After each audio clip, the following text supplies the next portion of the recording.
That's how we actually get you more money. To lie to you and tell you, we're going to tax these rich people. We already tax so much in LA, in California. I can't even comprehend taxing more. What's happening is we tax these people, and then other rich people, the champagne socialists, scammers, steal that money because they're all connected to the people taxing them. And then the people that should see the money, the communities, after the Boys and Girls Clubs, the parks, the actual infrastructure doesn't see that money because different rich people stole the money that was being taxed from the rich people.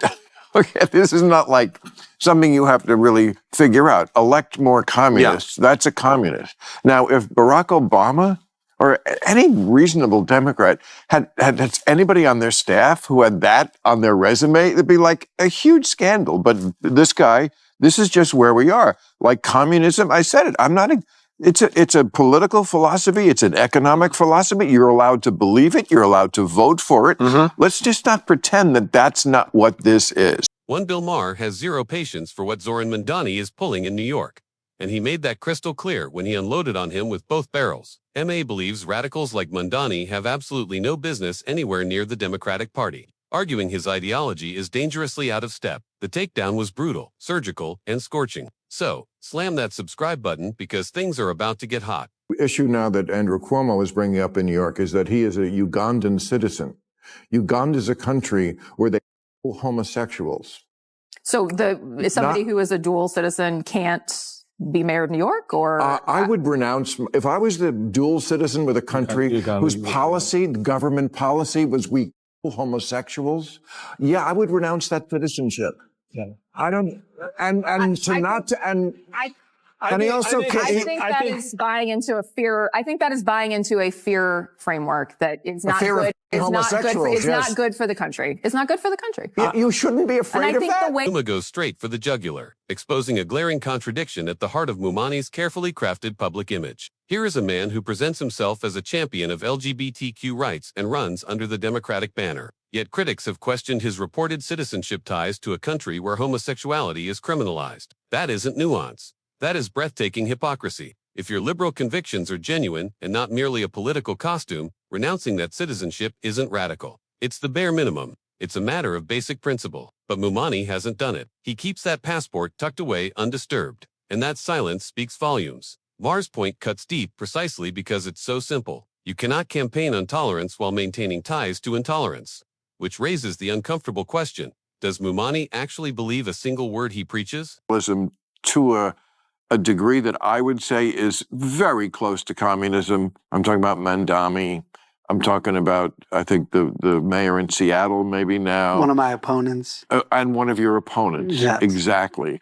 And again, look, communism is a form of government. You're allowed to back it. You're allowed to be it. You're allowed to vote for it. Let's just not pretend that, one, we haven't tried it a lot around the world and it's a disaster. And two, that if you are, for like seizing personal property and certain other things that Mamdani or his very close lieutenants have said outright, home ownership is racist. If you are believing these radical things, yes, you are communist. Mamdani proudly waves the Democratic Socialist banner, but Maher isn't buying the label, not even slightly. According to Maher, what Mamdani represents is not the Scandinavian-style socialism American progressives often romanticize, but a more radical ideology that he believes voters should take seriously. And here's where Maher makes a critical distinction. He isn't attacking Mamdani for having unconventional political beliefs. That's not the argument. The argument is that these systems simply do not work. History has delivered that verdict repeatedly, brutally, and without ambiguity. But between socialism and communism, Maher reserves his sharpest alarm for the latter. Music, and that he believes is Manny's true ideological home. Not the friendly, approachable socialism of college campus discussions, but communist-style politics dressed in progressive language. Maher's warning is pointed and deliberate. A wolf doesn't become less dangerous simply because it shows up wearing a particularly convincing disguise. The ideology remains what it is. Socialism has captivated people because everyone has, this is my thought. Sure. I feel like people are all hyped on socialism because they're like, everything's so expensive. America's failed. Give me money. But what they're forgetting is all the people that these socialists are saying they're taking the money and giving, they're going to leave. and then they're not going to have any money to take from these people to give to you. I keep telling people the way we get you money is stopping the socialism, letting the successful rich people build businesses, build restaurants, put money into your pocket because there's more jobs, there's more opportunity. Maher's guest, Spencer Pratt, landed what might be the most devastatingly simple argument of the entire conversation, and it stopped everything cold. Manny and his ideological allies have built their entire political brand around one seductive battle cry. Tax the rich, redistribute the wealth, close the gap. It sounds righteous. It sounds revolutionary. But here's the catastrophic flaw they conveniently ignore. The rich aren't trees. They don't have roots. They have private jets, offshore accounts, and armies of financial advisors whose entire music purpose is protecting generational wealth. Push them hard enough and they simply leave. They relocate. And when that happens, when that tax base evaporates overnight, who funds the government's grand socialist ambitions? The answer is painfully predictable. The middle class gets crushed under the weight of an ideology that promised them salvation. Pratt's point was razor sharp.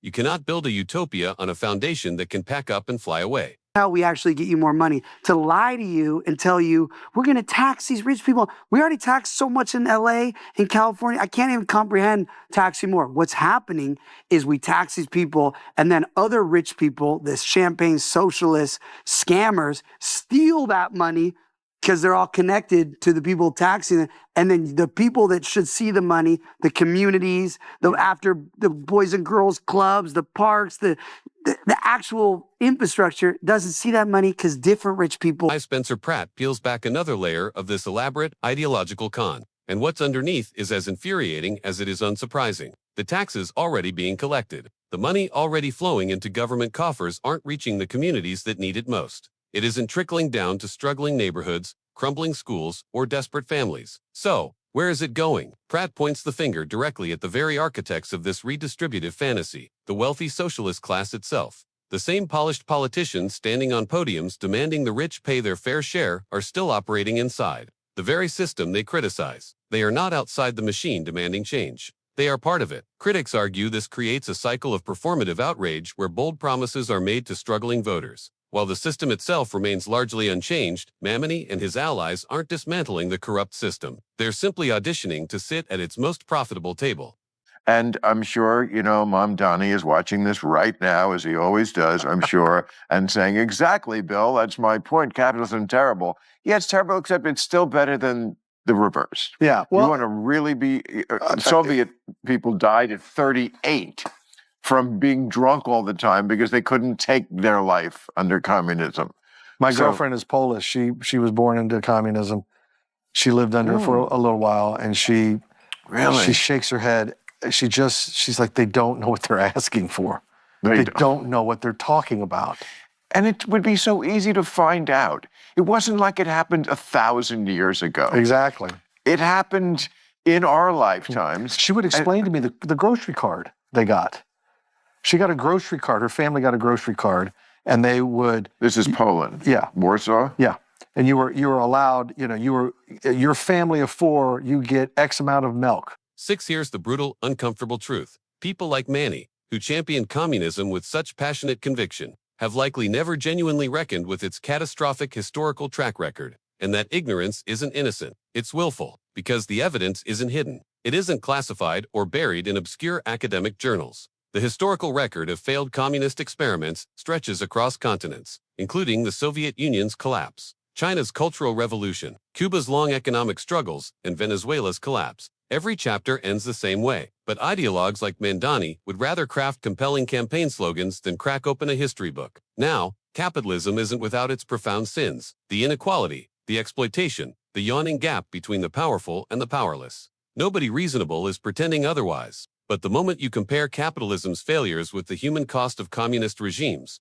there is no genuine competition. One system needs fixing, the other needs a tombstone. A week, you get X amount of eggs per week. You get X, and then you take that card to the store, which sometimes didn't have any of the stuff on your card.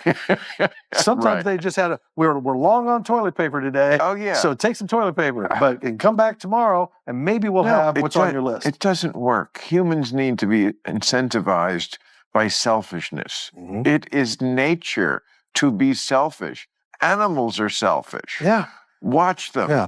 I heard a song the other day, and it was Of course, all things are exaggerated, but it was basically capitalism isn't bad because you life. 7 here, something that no amount of ideological wishful thinking can legislate away. Human beings are fundamentally, irreversibly and before anyone recoils at that statement, understand this. Selfishness isn't civilization's villain. It's actually its engine, the drive to protect yourself, provide for your family, outwork your competition, and build something that belongs to you. That primal instinct is precisely what has pushed humanity forward through every era of progress. Communism's fatal miscalculation is believing that the right political system can simply reprogram this deeply embedded human wiring. It cannot. It never has. Because when you strip away personal incentive, when effort and laziness receive identical rewards, something dies inside the human spirit. Why grind? Why innovate? Why sacrifice? Equal distribution of resources sounds beautifully fair in theory, but in brutal practice, it manufactures mediocrity on an industrial scale. You cannot build an exceptional society by systematically dismantling every reason. A person has to be exceptional. Waste of human capital.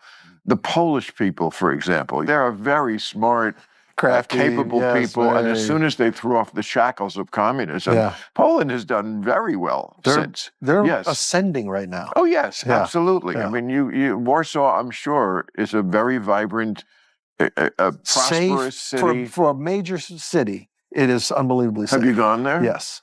Been to Poland. It's beautiful.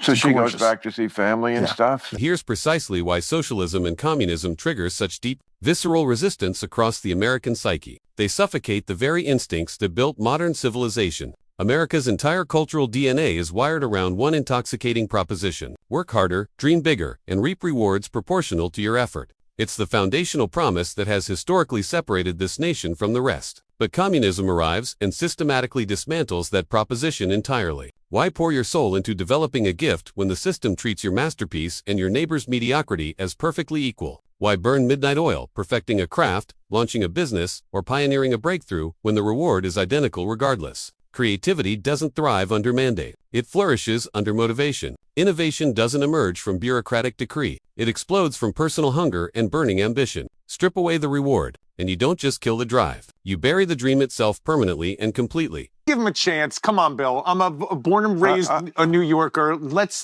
see what he can do, you know? What?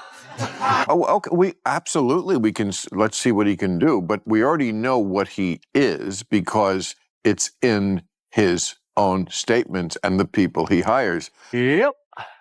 I talked about him. You say you watch it. You must have seen this. The first show was talking about this woman who is his. I saw, yeah. Like the head of. But his big issue is the rent. You know, he's the rent is too damn high guy, and that.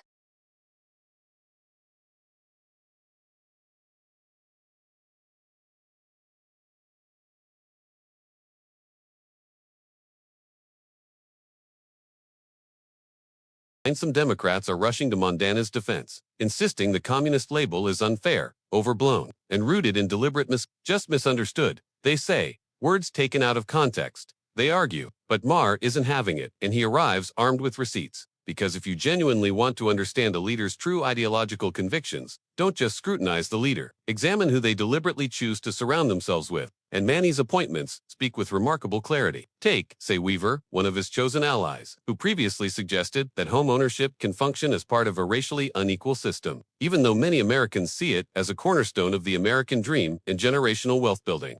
That isn't misunderstood progressive language. That is radical ideology wearing a policy hat. Maher's argument lands with surgical precision. A man is defined not merely by his words, but by the company he deliberately, enthusiastically keeps. This is not like something you have to really figure out. Elect more communists. Yeah. That's a communist. Now, if Barack Obama or any reasonable Democrat had anybody on their staff who had that on their resume, it'd be like a huge scandal. But this guy, this is just where we are. Like communism, I said it. It's a political philosophy. It's an economic philosophy. You're allowed to believe it. You're allowed to vote for it. Mm-hmm. Let's just not pretend that that's not what this is. What this entire conversation ultimately reveals is something profoundly important. Ideas have consequences, and the wrong ideas in the wrong hands carry devastating ones. Ma, whatever your opinion of him, performed a genuine public service by dissecting Mamdani's ideology with unflinching honesty. The questions surrounding his reported citizenship music ties, the romantic illusions about communism, the hollow tax, the rich battle cry, and the appointments that critics say reveal his ideological direction. None of it survives serious scrutiny. And that's precisely the point. Americans deserve leaders whose convictions are authentic, whose policies are grounded in historical reality, and whose vision doesn't require dismantling human nature itself to function. Capitalism needs reform, absolutely, urgently, without question. But the answer to an imperfect system was never a historically catastrophic one. Manny isn't a misunderstood progressive. He's a walking contradiction wrapped in revolutionary language. And Bill Maher, to his considerable credit, refused to let that contradiction go unexamined. And on this note, we draw the curtains on today's video. If you enjoyed it, then hit the like button and subscribe to this channel for more videos like this. Thanks for watching, and I'll see you in the next